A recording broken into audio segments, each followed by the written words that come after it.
औज़ुबिल्लाहि मिनश्शैतानिर्रजीम बिस्मिल्लाहिर्रहमानिर्रहीम। अल्लाहु यब्सुतुर रिज़्क़ लिमन यशाअु मिन इबादिहि व यक़दिरु लहु इन्नल्लाहा बिकुल्लि शैइन अलीम। रब्बिश्रह ली सदरी व यस्सिर ली अमरी वहलुल उक़दतम मिन लिसानी यफ़क़हू क़ौली। Rabbi ज़िदनी इल्मा rabbi ज़िदनी इल्मा rabbi ज़िदनी इल्मा। हर तरह की तारीफ़ हम्द व सना उस अल्लाह के लिए है जिसने हम सारे इंसानों को इस दुनिया के अंदर पैदा फरमाया और पैदा फरमाने के बाद यूं ही बेकार नहीं छोड़ा, बल्कि हमारी और आपकी रुश्द व हिदायत के खातिर बहुत सारे अंबिया कराम को इस दुनिया के अंदर मबऊस फरमाया। उन तमाम नबियों पर दरूद व सलाम का नजराना हो, बिलखुसूस हमारे और आपके प्यारे नबी आखिरी नबी जनाब मोहम्मद रसूलुल्लाह सल्लल्लाहु अलैहि वसल्लम पर। बरादरान इस्लाम और दीनी मिली भाइयों, खुतबाए मसनूना के बाद आपके सामने सूरतुल अनकबूत आयत नंबर 62 पढ़ी गई, जिसका तर्जमा ये है, अल्लाह तबारक व तआला फरमाता है अल्लाहु यब्सुतुर रिज़्क़ लिमन यशा, कि अल्लाह तबारक व तआला जिसे चाहता है रिज़्क़ में कुशादगी अता करता है, बहुत ज़्यादा रिज़्क़ देता है, और जिसे चाहता है रिज़्क़ में तंगी अता करता है। और बेशक अल्लाह तबारक व तआला हर चीज़ को जानने वाला है। मेरे भाइयों, इस आयत करीमा से पता चलता है कि अल्लाह तबारक व तआला अपनी हिकमत के साथ बंदों में रोज़ी और रिज़्क़ तक़सीम करता है। अल्लाह किसी को कम देता है, अल्लाह किसी को ज़्यादा देता है। ये अल्लाह ताला की हिकमत है, वो अपनी हिकमत से रोज़ी बंदों में तक़सीम करता है। हमें और आपको क्या करना चाहिए? हमें जो भी मिल जाए, थोड़ा हो या ज़्यादा, क्योंकि अल्लाह का तक़सीम करदा रोज़ी है, हमें उस पर खुश रहना चाहिए। मेरे भाइयों, इससे पहले खुतबा जुमा में रिज़्क़ में बरकत के असबाब पर रोशनी डाली गई थी कि रिज़्क़ में बरकत कैसे आएगी। एक चंद असबाब आपके सामने ज़िक्र किया गया था।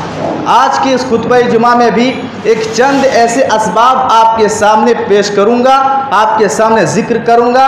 अगर इंसान उन असबाब को, उन चीज़ों को यकीन के साथ अपना ले तो यकीनन उसके रिज़्क़ में, उसकी रोज़ी में बरकत आएगी। तो सबसे पहला सबब रिज़्क़ में बरकत का क्या है? ईमान हो और उसके साथ साथ अमले सालेह, नेक अमल।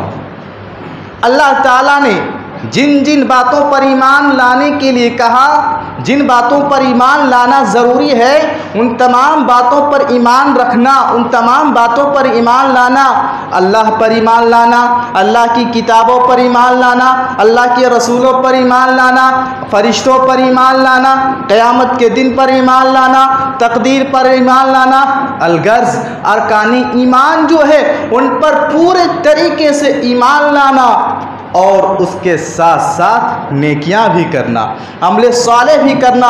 जो इंसान ऐसा करता है, ईमान के साथ अमले सालेह करता है, अल्लाह तबारक व तआला उसे रिज़्क़ देता है, उसकी ज़िंदगी खुशगवार बना देता है। जैसा कि अल्लाह तबारक व तआला सूरतुन नहल आयत नंबर 97 पर इरशाद फरमाता है, मन अमिला सालिहन, अल्लाह ने कहा कि जो शख्स नेक अमल करे, अमले सालेह करे, और मर्द हो या औरत, मर्द हो या औरत नेक अमल करे, अमले सालेह करे, वह मोमिन, शर्त यह है कि वो मोमिन हो, उसके अंदर ईमान हो, ईमान की हालत में नेकियां कमाता हो, ईमान की हालत में अमले सालेह करता हो।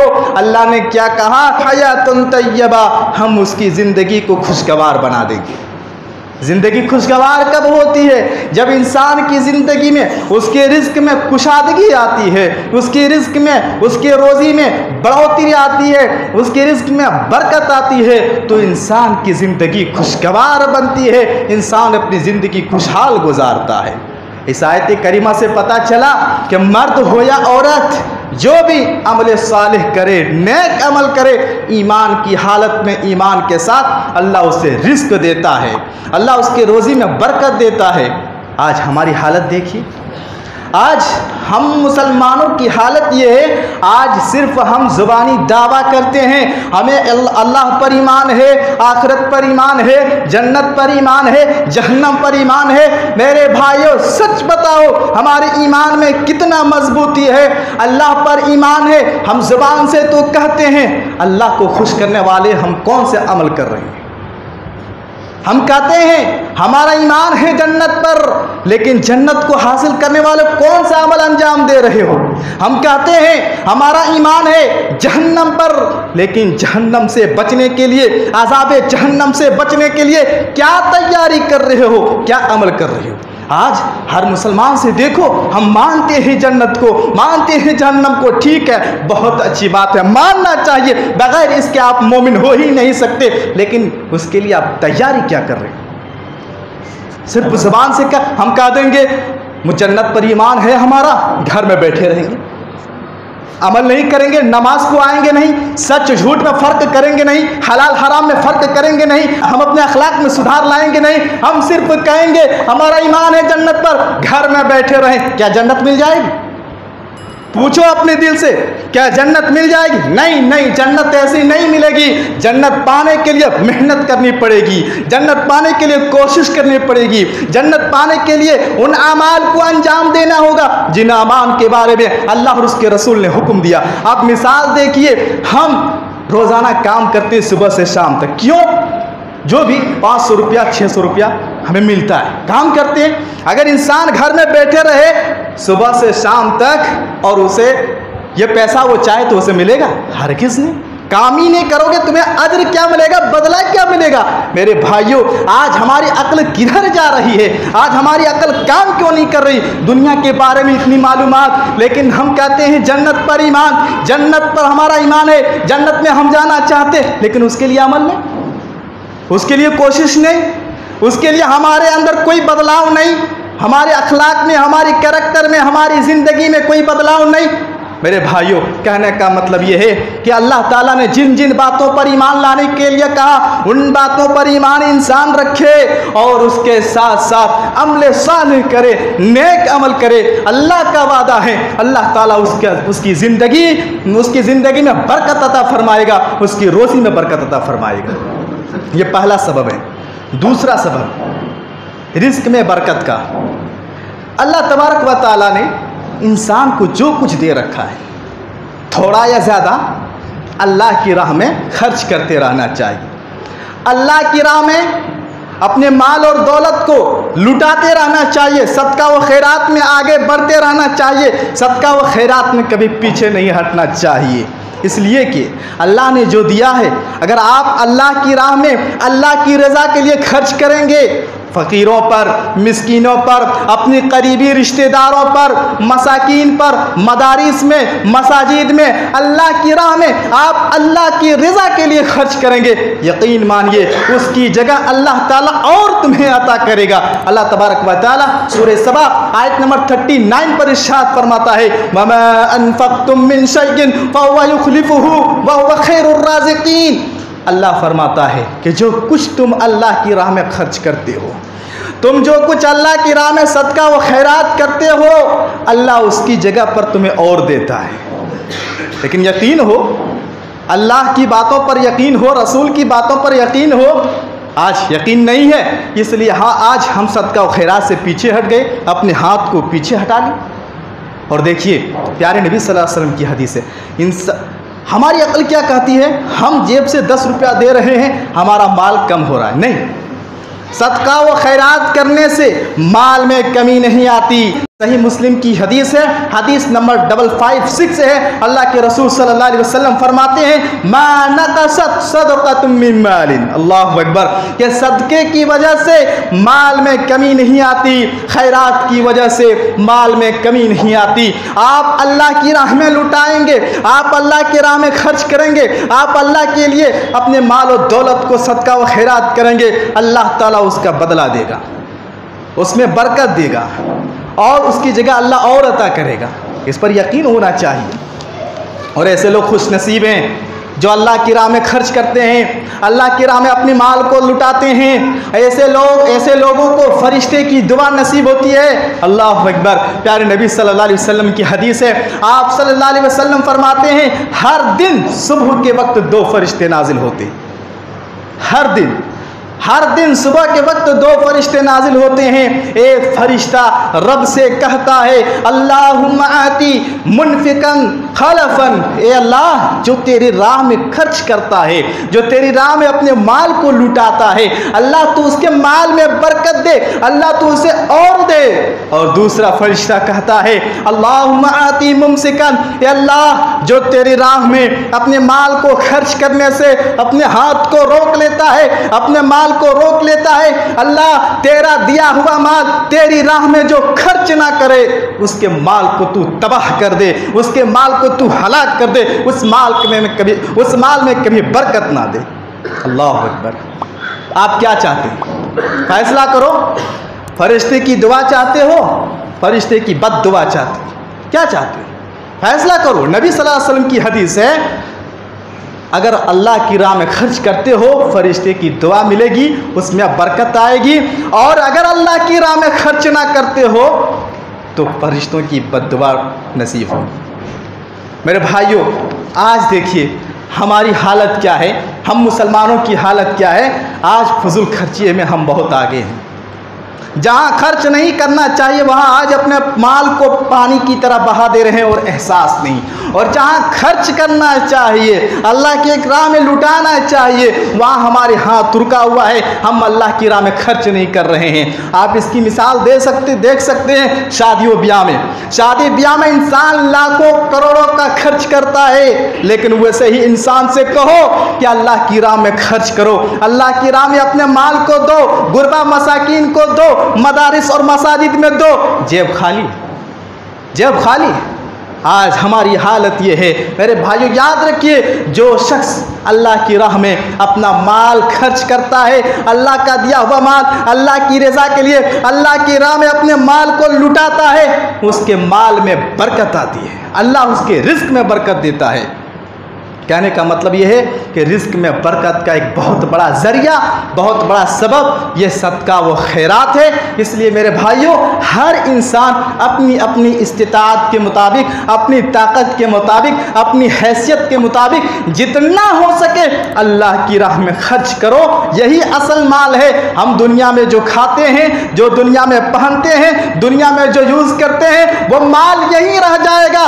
वही माल हमारा साथ देगा आखिरत में, जिसको हम अल्लाह के लिए खर्च करेंगे, जिसे आखिरत के लिए हम भेजेंगे, वही असल माल है। तो ज़रूरत इस बात की है कि अल्लाह की राह में ज़्यादा से ज़्यादा सदका व खैरात करें, ताकि हमारे रिस्क में बरकत आए, हमारी रोज़ी में बरकत आए।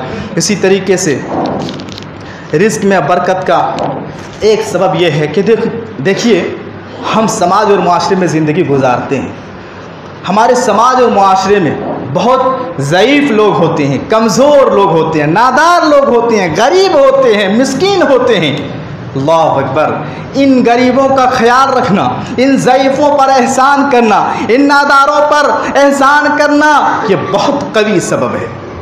इसलिए मेरे भाइयों, अगर भूखा नज़र आए उसे खिलाओ, अगर प्यासा नज़र आए उसे पिलाओ, अगर बरहना नज़र आए उसे कपड़े पहनाने की कोशिश करो, अगर कोई बेवा मौजूद है उसे महाना राशन फराहम करो, गरीब है तो उसकी गुर्बत को दूर करने की कोशिश करो, यतीम है उसका सहारा बनने की कोशिश करो। वल्लाह ये बहुत बड़ा कवी सबब है रिज़्क़ में बरकत के। गरीबों पर एहसान करना, भूखों को खाना खिलाना, गरीबों का साथ देना, गरीबों के साथ हमदर्दी और मोहब्बत के 4 बोल बोल देना। अल्लाह अकबर। ये बहुत बड़ा रिज़्क़ का सबब है। हदीस देखिए, प्यारे नबी सल्लल्लाहु अलैहि वसल्लम फरमाते हैं, इन्नमा तुरज़क़ूना व तुनसरूना बिदुअफ़ाइकुम। लोगो, अल्लाह तुम्हें जो रिज़्क़ दे रहा है, तुम्हें जो मदद कर रहा है, वो तुम्हारे समाज में जो गरीब लोग हैं, तुम्हारे समाज में जो ज़ईफ़ लोग हैं, उन ज़ुअफ़ा की वजह से, उन कमज़ोरों की वजह से, उन गरीबों की वजह से तुम्हें रिज़्क़ दे रहा है। अल्लाह अकबर। आज अफसोस होता है, आज इंसान सिर्फ अपना देखता है। हमारे पड़ोसी ही में अगर गरीब हो, हमारे पड़ोसी ही में नादार हो, हमारे पड़ोसी ही में यतीम हो, आज हम उसका ख्याल तक नहीं करते। अल्लाह ताला देखो, अल्लाह ताला इंसानों को रिस्क इसलिए देता है, अल्लाह माल और दौलत इसलिए नवाजता है क्योंकि अल्लाह ताला कभी उसके माल के ज़रिए से दूसरों को मदद करता है। आपको अल्लाह देता है इसलिए ताकि आप गरीबों पर खर्च करें, आपको अल्लाह देता है इसलिए ताकि आप अल्लाह की राह में खर्च करें। और अगर हमने खर्च ही ना की तो क्या जवाब दोगे अल्लाह? कहने का मतलब यह है मेरे भाइयों, रिस्क में बरकत का एक बहुत बड़ा सबब यह है कि समाज और माशरे में जो गरीब तबके के लोग हैं, जो कमज़ोर तबके के लोग हैं, मिस्कीन और फ़कीर हैं, जो बेवा हैं, यतीम हैं, इन लोगों का ख्याल करो, इनसे अल्लाह रिस्क में बरकत अता करेगा। इसी तरह मेरे भाइयों, कुरान मजीद पढ़ने से, कुरान मजीद मुताला करने से एक बात ये भी मालूम होती है कि निकाह भी रिस्क का बहुत बड़ा दरवाज़ा है। निकाह भी रिस्क का बहुत बड़ा दरवाज़ा है। अल्लाह तबारक व तआला सूरे नूर आयत नंबर 32 पर इरशाद फरमाता है, इन यकूनु फक़राअ युगनिहुमुल्लाह। अल्लाह फरमाता है देखो, गुर्बत की वजह से, नादारी की वजह से निकाह में देर मत करो, निकाह में ताख़ीर मत करो। गुर्बत की वजह से अल्लाह का वादा है, लड़का गरीब भी है, निकाह के बाद अल्लाह उसे बेनियाज कर देगा। अहले इल्म इस आयत को सामने रखकर कहते हैं कि रिस्क में बरकत का एक बहुत बड़ा सबब निकाह भी है। और देखो ऐसा होता भी है। अहले इल्म कहते हैं कि लड़का भी गरीब है, लड़की भी गरीब है, दोनों ने निकाह किया, लेकिन आने वाली जो औलाद है उसकी मुक़द्दर में रिस्क लिखा हुआ है। आने वाली औलाद उसके रिस्क में, उसके मुक़द्दर में अल्लाह ख़ज़ाने लिख रखे हैं। इसलिए अहले इल्म कहते हैं दुनिया की तारीख पढ़ो, दुनिया की इतिहास उठाकर देखो, जितने मालदार लोग गुजरे हैं, जितने अमीर लोग गुजरे हैं, उनके माँ बाप गरीब थे, उनके माँ बाप गरीब थे, आज उनकी औलाद बंगलों में ज़िंदगी गुजार रहा है। इसलिए अहले इल्म कहते हैं कि निकाह भी रिस्क में बरकत का एक बहुत बड़ा सबब है। इसी तरह मेरे भाइयों, रिस्क में बरकत का एक बहुत बड़ा सबब जिसे हमें और आपको अपनाना चाहिए और अपनाने की ज़रूरत है, वो क्या है? तक़वा। तक़वा का क्या मतलब है? तक़वा का मतलब ये है अल्लाह ताला का ऐसा खौफ, अल्लाह का ऐसा डर कि अल्लाह ताला ने जिन बातों से मना कर दिया, अल्लाह ताला की हराम करदा चीज़ों से, मुहर्रिमात से, मुनकरात से, मनहियात से, अल्लाह की हराम करदा चीज़ों से, जिन जिन चीज़ों से अल्लाह ने मना किया उससे रोक दे, और जिन बातों को अल्लाह ने करने का हुक्म दिया है उन बातों को करना, यही तक़वा है, यही तक़वा है। अफसोस है आज देखिए हमारे अंदर कितना तक़वा है और कितना अल्लाह का डर है।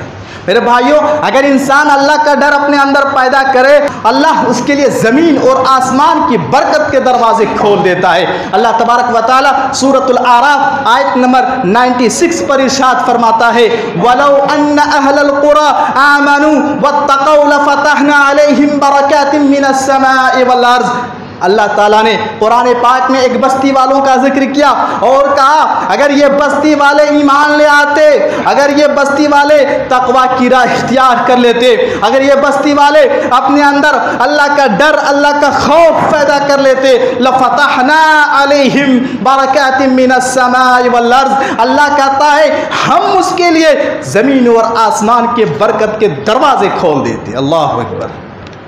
आज ज़रूरत इस बात की है हम अपने अंदर अल्लाह का तक़वा पैदा करें, अल्लाह का खौफ पैदा करें। अल्लाह तबारक व तआला सूरतुत तलाक़ आयत नंबर 23 पर इरशाद फरमाता है, वमन यत्तक़िल्लाह यजअल लहू मख़रजा व यरज़ुक़हु मिन हैसु ला यहतसिब। अल्लाह फरमाता है कि जो शख्स अल्लाह से डरता है, जो शख्स अपने अंदर अल्लाह का खौफ रखता है, अल्लाह ताला उसे मुश्किलात से, मुसीबतों से निकलने के लिए आसानी अता फरमाता है। वयरज़ुक़हु मिन हैसु ला यहतसिब, और अल्लाह ऐसी जगह से उसे रिज़्क़ देता है कि बंदे के वहमो गुमान में भी नहीं होता। अल्लाह अकबर। इंसान सोच भी नहीं सकता, ऐसी जगह से अल्लाह उसे रिज़्क़ देता है। मैं आपके सामने एक मिसाल पेश करना चाहता हूँ। देखिए अल्लाह ताला अल्लाह से डरने वालों को किस तरह रिज़्क़ देता है, उसको पता भी नहीं चलता और ऐसी जगह से अल्लाह उसे रोज़ी दे देता है। सही वाक़या है। हज़रत अब्दुल्ला इब्न उमर रज़ी अल्लाह तआला अन्हुमा एक मरतबा मदीने के अतराफ में निकलते हैं, जंगल की तरफ निकलते हैं। हज़रत अब्दुल्ला इब्न उमर रज़ी अल्लाह ताला अन्हु उधर जाते हैं, जंगल की तरफ देखते हैं कि एक चरवाहा है जो बकरियों को चरा रहा है, बकरियों को चरा रहा था। हज़रत अब्दुल्ला इब्न उमर रज़ी अल्लाह ताला अन्हु ने उसका ईमान और उसके तकवे का इम्तिहान लेना चाहा। क्या देखेंगे ये तो इस जंगल में है, ये अल्लाह के बारे में कुछ जानता है कि नहीं, इसके पास अल्लाह का डर और खौफ है कि नहीं। हज़रत अब्दुल्ला इब्न उमर रज़ी अल्लाह ताला अन्हुमा ने उसे इम्तिहान लिया तकवे का और ईमान का।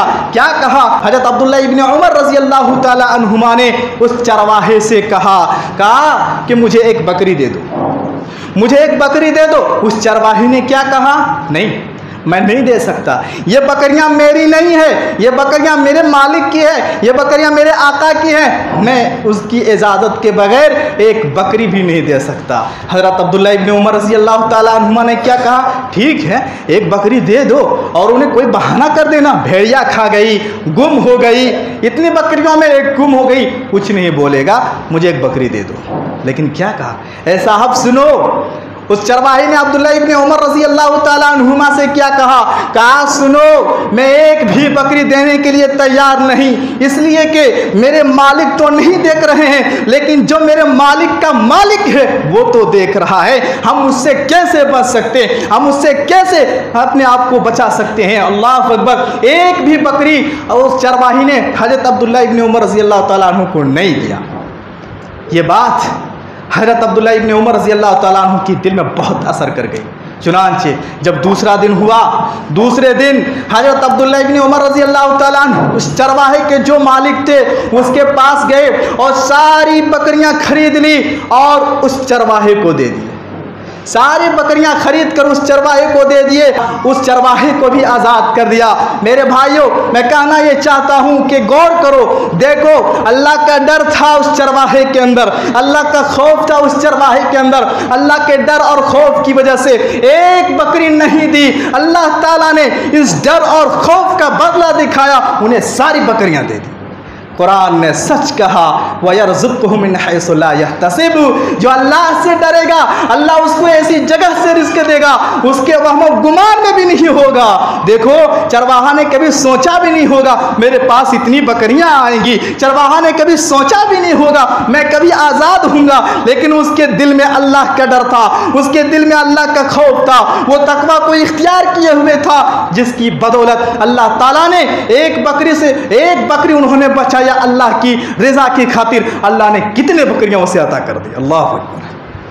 इसलिए मेरे भाइयों, कहने का मतलब ये है कि तकवा रिस्क में बरकत का बहुत बड़ा सबब है। शर्त यह हो कि उस तकवे में मजबूती आए और इंसान तकवे की तकाजे को पूरा करता हो। तकवा का तकाजा क्या है? तकवा का तकाजा ये है कि इंसान खुद भी हलाल खाए, अपने ज़ेर परवरिश जो फैमिली अफराद हैं, फैमिली मेम्बर्स हैं, उन्हें भी हलाल खिलाए और हलाल कमाई का जरिया अपनाए, हलाल रिस्क हासिल करे, हलाल तरीके से रिस्क हासिल करे, हराम कमाई से खुद बचे, अपने अहलो अयाल को बचाए और हराम कमाई के जो रास्ते हैं, जो ज़राए हैं, उसे इंसान छोड़ दे।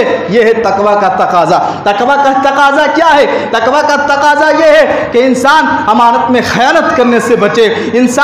तकवा का तकाजा यह है कि इंसान झूठी तिजारत ना करे। तकवा का तकाजा यह है इंसान चोरी डकैती ना करे। तकवा का तकाजा यह है कि इंसान उन्हीं रास्तों पर चले, उन्हीं बातों को अपनाए, उन्हीं रास्तों पर चले जिन रास्तों पर चलकर अल्लाह खुश होता है। तकवा का तकाजा यह है कि इंसान उन रास्तों में ना चले, उन बातों पर अमल ना करे जिन पर अमल करने से अल्लाह नाराज होता है।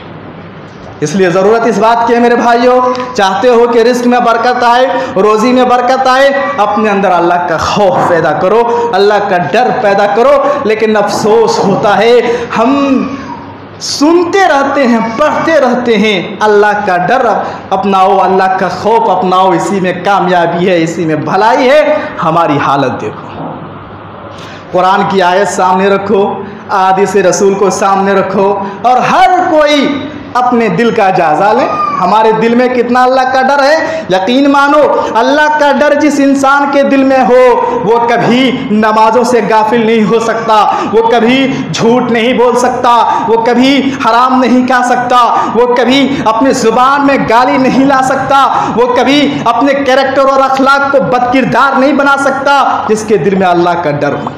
आज हमारे दिलों से निकल चुका, मनमानी ज़िंदगी गुजारने लगे। इसी तरह मेरे भाइयों, रिस्क में बरकत के बहुत सारे असबाब हैं। अल्लाह से इस्तिग़फ़ार करना, दुआओं का सहारा लेना, मेहनत करे, कोशिश करे, अल्लाह से उम्मीद रखे और दुआएं करते रहे कि रिस्क में बरकत अता फरमा। इस तरह के बहुत सारे असबाब हैं। आखिर में बस एक बात कहकर अपनी बात ख़त्म करूँगा। देखिए, ये जो ज़िंदगी है हमारी और आपकी, ये ज़िंदगी इम्तिहान है। ये ज़िंदगी इम्तिहान है और इस ज़िंदगी में अल्लाह ताला बहुत सारी चीज़ों से आजमाता है। उन्हीं चीज़ों में से एक रिस्क है, रोज़ी है। अल्लाह बंदों को रोज़ी के मसलों में बहुत आजमाता है। अल्लाह रिस्क के मसलों में बंदों को बहुत आजमाता है। अल्लाह कभी देकर आजमाता है, अल्लाह कभी लेकर आजमाता है। और इस कानूनी इम्तिहान, इस कानूनी इब्तिला को अल्लाह ताला ने सूरतुल फज्र में जिक्र किया। अल्लाह तबारक व तआला फरमाता है, फ़अम्मल इंसानु इज़ा मब्तलाहु रब्बुहु फ़अकरमहु व नअमा फ़यक़ूलु रब्बी अकरमन। कि इंसान को जब अल्लाह देता है, अल्लाह जब उसे नवाजता है, वो कहता है रब ने मुझे इज्जतदार बनाया। और जब अल्लाह आजमानी का अंदाज बदल देता है, जब तंग करके आजमाता है, ले करके आजमाता है, इंसान क्या कहता है? फ़यक़ूलु रब्बी अहानन। अल्लाह ने मुझे जलील कर दिया, अल्लाह ने मुझे रुसवा कर दिया। नहीं मेरे भाइयों, अल्लाह आपको कभी देकर आजमाएगा, कभी लेकर आजमाएगा। ऐसी हालत में मोमिन का शेवा क्या होना चाहिए, मोमिन का तरीका यह होना चाहिए, अल्लाह आपको दे रहा है, अल्लाह का शुक्र अदा कीजिए, हकदारों का हक अदा कीजिए। अल्लाह अगर आपके रिस्क के दरवाजे बंद कर दे रहा है तो मेरे भाइयों मेहनत कीजिए, कोशिश को जारी रखिए, जुस्तजू को जारी रखिए, अल्लाह से दुआएं करते रहिए और रिस्क के सिलसिले में जो तकलीफ हो उस पर सब्र कीजिए। और इसी तरह मेरे भाइयों देखिए, अल्लाह ताला रिस्क के दरवाजे बंद करता क्यों है, अल्लाह रिस्क तंग करता क्यों है इंसानों पर? अल्लाह ने इसी सूरत में कहा, कल्ला बल्ला तुकरिमूनल यतीम वला तहाद्दून अला तुआमिल मिस्कीन। अल्लाह ने कहा देखो, तुम्हारे पास जब रोजी थी, तुम्हारे पास जब रिस्क था, अल्लाह ने जब तुम्हें नवाजा था, तूने अपने हाथ को रोक लिया। तुम्हारे सामने यतीम तड़पते रहे, तुम्हारे सामने गरीब तड़पते रहे, तुम्हारे सामने बेवा भूखी रही, गरीब मुआशरे के गरीब भूखे रहे। कल्ला बल्ला तुकरिमूनल यतीम, लेकिन तूने कभी यतीमों का ख्याल ना किया, तूने कभी यतीमों पर हमदर्दी ना की। कल्ला बल्ला तुकरिमूनल यतीम, और ना मिस्कीनों को कभी खाना खिलाया। मेरे भाइयों, तुम्हारे सामने हकदार अपना हक मांगते रहे, गरीब तड़पते रहे, भूखा भूख से बिलबिलाते रहे, लेकिन कभी तूने उन पर हमदर्दी ना की। अल्लाह ने कहा इसलिए हम तुम्हारे ऊपर रिस्क के दरवाजे बंद करते हैं। कहने का मतलब यह है मेरे भाइयों, ये जो ज़िंदगी है, अल्लाह इस ज़िंदगी में बहुत सारी चीज़ों से आजमाता है। एक चीज़ है रिस्क, रोज़ी। लिहाजा अगर आपको अल्लाह दे तो अल्लाह का शुक्र अदा कीजिए, हकदारों का हक अदा कीजिए। और अगर आपको आपके रिस्क में तंग कर दे तो अल्लाह का तो सब्र कीजिए और मेहनत को जारी रखिए, अल्लाह से उम्मीद लगाए रखिए और जो इस सिलसिले में तकलीफ हो उसको बर्दाश्त कीजिए। ये चंद बातें थी। अल्लाह तबारक व तआला से दुआ है अल्लाह रब्बुल आलमीन हम तमाम मुसलमानों को ये बातें समझने और उस पर ज़्यादा से ज़्यादा अमल करने की तौफीक दे।